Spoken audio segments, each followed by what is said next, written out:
Tarifaço de Donald Trump contamina ativos de risco, mas pode trazer oportunidades. SLC Agrícola e Suzano são duas das 10 ações indicadas para fevereiro pela Empíricos Research. Mauá Recebíveis entra para a carteira das Top Picks da Empíricos. Vamos aos destaques do giro do mercado nesta semana.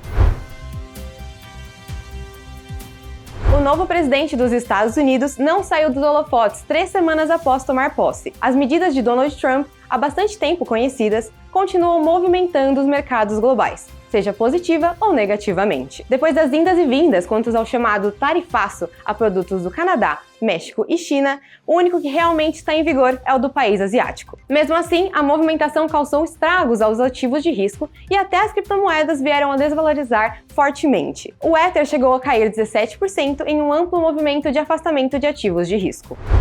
Assim, eu acho que o primeiro impacto é negativo para os mercados, né? A gente está vendo uma reação em todos os segmentos, e aí alguns deles até, de certa forma, assim, que tenderiam a sofrer mais com retaliações, né? Por exemplo, nos preocupa um pouco como que o globo, né? E aí a Europa ainda está ali só esperando o problema chegar até ela, mas como, por exemplo, a Europa retaliaria as Big Techs, os serviços que as Big Techs estão prestando, né? Então vai ter mais imposto ainda. Já é uma questão importante na Europa. Europa. Já é uma questão importante. Já vem sendo discutida. A cada 6 meses o Google toma uma multa bilionária na Europa, né? Então já é meio que um imposto travestido de problemas regulatórios, né?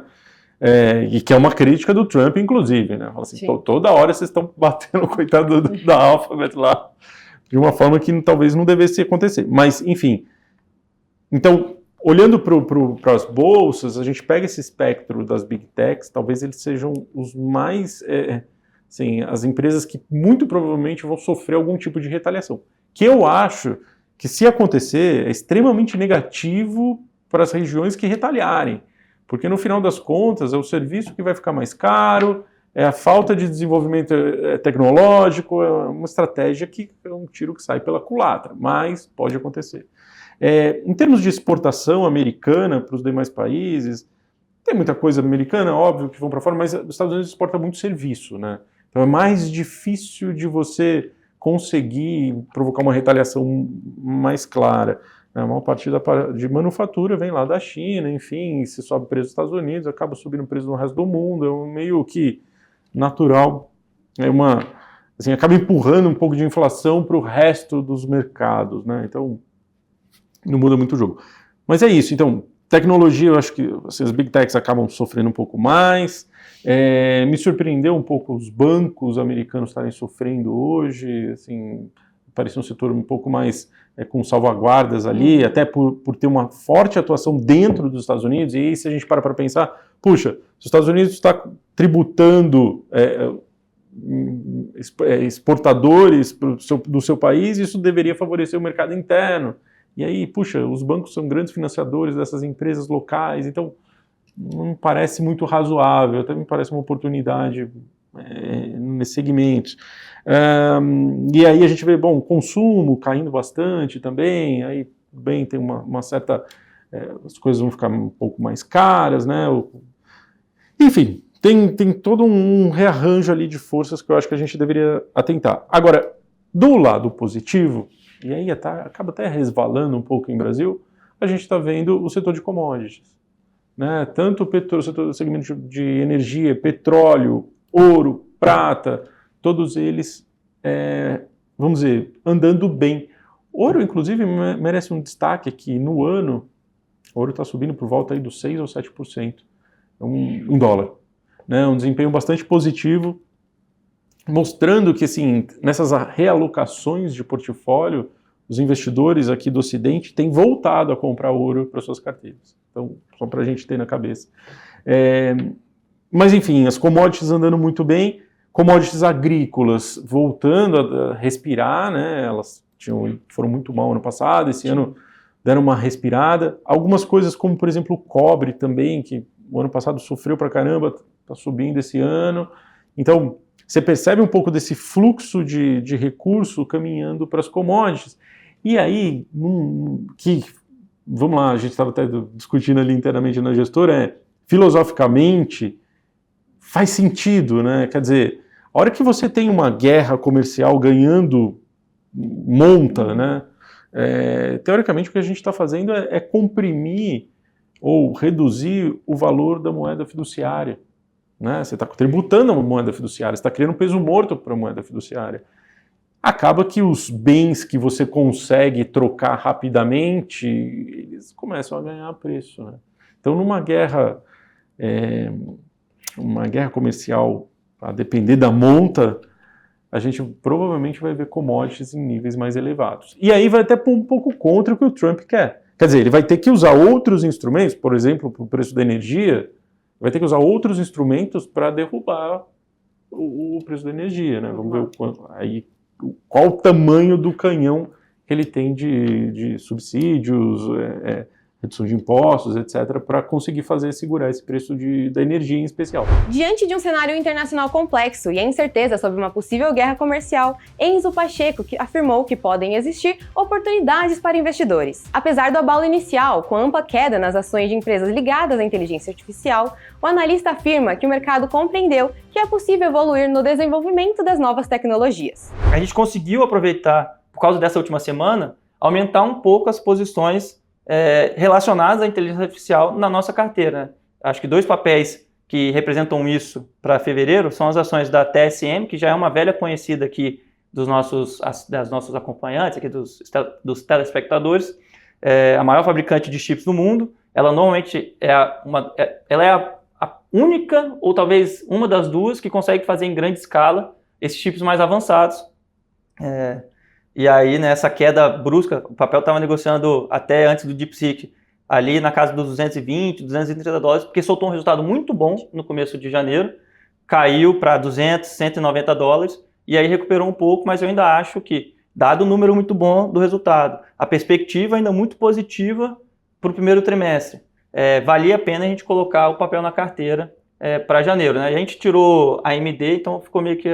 Para fevereiro, né? Para fevereiro. Assim, eu tirei a AMD de janeiro para colocar TSM em fevereiro, porque eu acho que, dado o valuation, eu prefiro estar posicionado em TSM do que a AMD. E o resultado da AMD recentemente, acho que até corroborou essa visão, né? Caiu 7%, 8% no dia seguinte. Então essa foi uma ação de IA que a gente aproveitou a queda, e outra foram as ações da Dell, que é a primeira vez que a gente coloca na carteira. As pessoas de idade um pouco mais avançada, como é o meu caso, pode não parecer, mas né? Conhecem a Dell há muito tempo já como uma grande fabricante de computadores sob medida. Então a pessoa ia no site da Dell, montava um notebook do jeito que ela gostaria e recebia em casa. Então foi um grande sucesso ali no começo dos anos 2000. Hoje em dia esse mercado de computadores é muito mais competitivo, então ela perdeu um pouco essa vantagem que ela tinha, mas nos últimos anos ela tem se destacado muito na parte de infraestrutura de data centers, que é uma linha de negócio que cresce 60% ao ano na receita. Então, também sofreu com o evento DeepSeek, mas aí, resultado do TSM, resultado das Big Techs, que as Big Techs, né, os resultados das Big Techs vieram depois do DeepSeek, reafirmando o CAPEX que tinham anunciado no começo do ano. Então, Microsoft falou que vai gastar 80 bilhões nesse ano fiscal de 2025. Já tinha gasto 40 no primeiro semestre, vai gastar mais 40. A Meta anunciando no começo de janeiro também que vai investir de 60 a 65 bilhões para fazer a infraestrutura de data center, né? Vai ser praticamente o tamanho da ilha de Manhattan, uma coisa assim, gigantesca, né? Então, e os analistas tinham uma estimativa de 50 bilhões. Aí veio a Alphabet falando que vai gastar 75 bilhões. Então, assim, não parece que o efeito DeepSeek reduziu o ímpeto dessas grandes empresas. Então, você vai demandar mais chips, TSM, você vai demandar, né, mais chips, TSM, NVIDIA, e aí você também vai demandar de mais sistemas de infraestrutura. E nesse caso a Dell é uma das beneficiárias, tanto que nesse começo de mês ela já é uma das principais ações da carteira, subindo, sei lá, 4, 5% na primeira semana. Então, esses papéis foram ligados a essa temática de IA que eu coloquei em fevereiro. E a outra ação que é nova na carteira, que pode ter uma coisa a ver com IA, mas não é muito bem sobre IA, foram as ações da Coinbase, que é a maior corretora cripto dos Estados Unidos. Aí que está muito mais ligado à narrativa de fato de que o governo Trump ele é muito mais favorável aos ativos digitais do que era o governo Biden. Então, quando você viu lá na época da eleição, o Bitcoin ele saiu da casa dos 70 dólares para 100 mil, e aí tem se mantido aqui no 100 mil, né? Estão esperando talvez outros anúncios. Você já teve anúncios de pessoas para ser o chefão da SEC, uma pessoa favorável às criptomoedas. Você tem lá o Kizar de cripto, que eu não lembro agora o nome dele, mas também é um cara que é muito conhecido na indústria. O Trump mesmo, ele teve muito apoio desse segmento.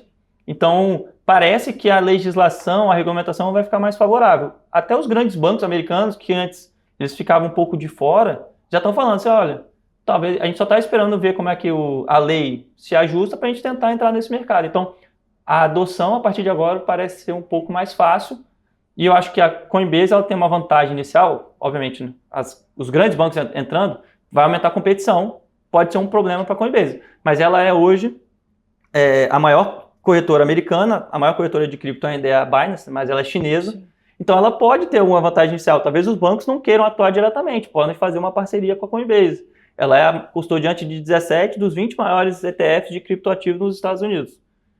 Com as pessoas talvez comprando mais para os seus portfólios, né? Esses bancos anunciando lá, coloca lá no portfólio do cliente de alta renda 1% em cripto.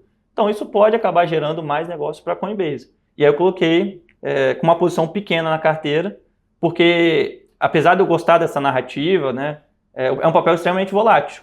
Mais então, arriscado também. Mais arriscado. Então, tem que ter ciência do que não é um papel que você vai fazer um passeio no parque tranquilo.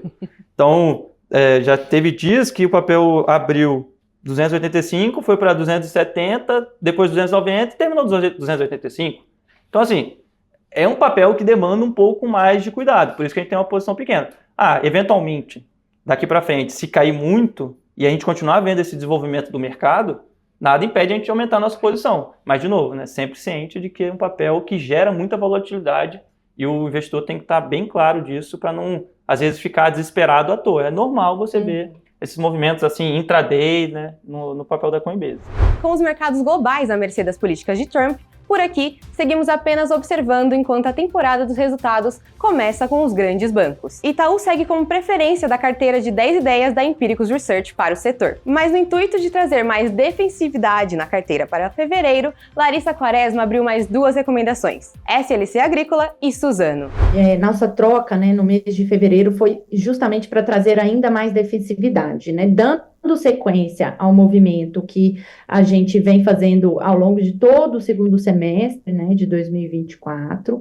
Então, assim, é algo que está em linha com a nossa estratégia, mas, né, ao contrário do que uma visão superficial pode fazer acreditar, né, fala assim, nossa, mas você está sendo mais defensiva, mas você falou ao mesmo tempo que está animada com a Bolsa. Sim, né, as duas coisas são verdade. Por quê? A Selic está em uma trajetória de alta, né? E a gente acredita que ela deve parar ali por volta dos 15%. Isso é muito ofensor de rentabilidade das empresas, principalmente as empresas mais alavancadas, tá? E as empresas cujo negócio é muito sensível aos juros, elas tendem a sofrer mais. Então, nesse sentido, a gente aproveitou também que o dólar caiu 5%, né? Quase 6% no mês de janeiro, para comprar dólar para carteira, com a entrada de SLC Agrícola. A gente tirou uma empresa cujo negócio é mais sensível ao juro para colocar a SLC, uma exportadora de soja, milho e algodão. A receita dela é 96% dolarizada, né? Então ela se beneficia desse dólar mais alto. Ela ficou um pouco para trás em janeiro porque teve essa queda do dólar, mas a gente acredita que o dólar deve continuar num patamar elevado e tem o benefício adicional, né? Aliás, 2 benefícios adicionais de a gente está num ciclo, numa inversão de ciclo da safra, né, de soja, milho e algodão.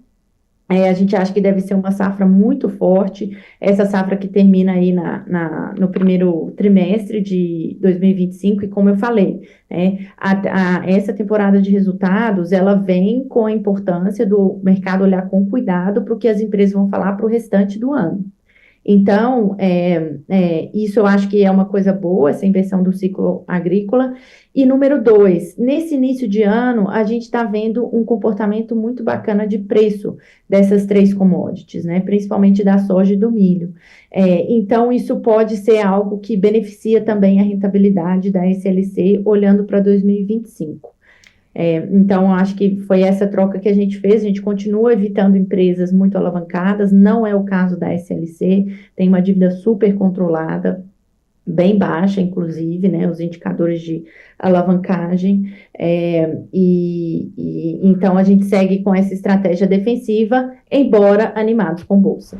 Diferentemente das ações que mostraram recuperação em janeiro, os fundos imobiliários fecharam mais um mês no negativo, com queda de 3%. A classe tem enfrentado fortes quedas desde o ano passado, impulsionado principalmente pelo cenário macroeconômico brasileiro. Para Caio Araújo, existem bons fundos descontados no mercado, principalmente para quem olha no horizonte mais dilatado. Para fevereiro, o destaque é o fundo Mauá Recebíveis. A nossa principal recomendação para fevereiro na carteira Empíricos Top 5 foi o Mauá Recebíveis, né, o MCCI 11. É um fundo de crédito imobiliário com uma carteira high grade, ou seja, com alta qualidade de crédito, garantias reais, com localizações aí favoráveis. Ele está com desconto sobre o valor patrimonial na casa de 16% hoje. Nos nossos cálculos, aí, uma TIR de 3 anos, IPCA mais 2 dígitos, então estamos falando IPCA mais 12, IPCA mais 3% ao ano, o que me parece uma boa oportunidade. Ele deve ter algumas movimentações de carteira aí nesse primeiro semestre e possivelmente, hoje ele tem uma indexação IPCA na carteira, obviamente depende da inflação, a distribuição de rendimentos do fundo, mas é possível que aumente aí o guidance de distribuição de rendimentos aí ao longo do ano, principalmente no segundo semestre. Então, na nossa percepção, é uma oportunidade interessante de compra nesses preços. Esses foram os destaques do Giro do Mercado desta semana. Até a próxima!